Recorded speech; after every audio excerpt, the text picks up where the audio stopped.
If I had one thing to say to anyone else who is suffering with an eating disorder, I would say that silence is probably the biggest component of the disease.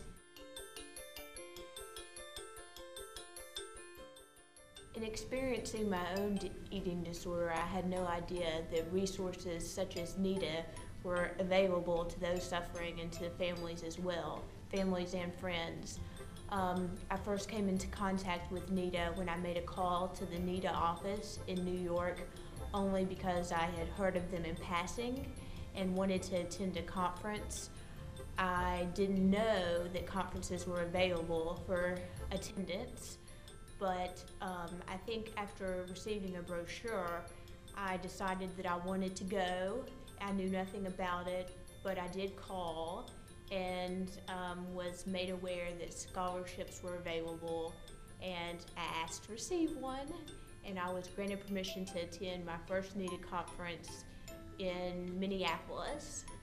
And since then, I've actually attended 2 more, so this is the 3rd conference I've attended.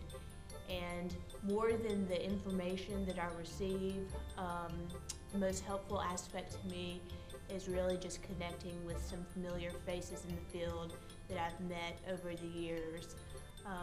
Rather than gathering information, although I never have left a conference without learning something new and meeting more people, but probably the most rewarding part of the conferences for me, in light of it all, are making new friends, but reconnecting with the old.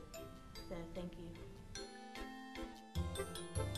It is very difficult to suffer in silence, and I can't imagine doing that for the duration. For me, the most helpful aspect was reaching out to others, primarily professionals in the field whom I trusted and respected, and doing a little networking to realize that I'm not the only one suffering and that there are many more like me, no matter how alone I felt. So there are definitely people that you can speak with and resources that you can tap into, just to reassure you that you're not alone and that there is hope, and people recover more than you realize. And for me, I think there are just a lot of resources that NEDA can direct you to help your own recovery, like the ones that are helping mine.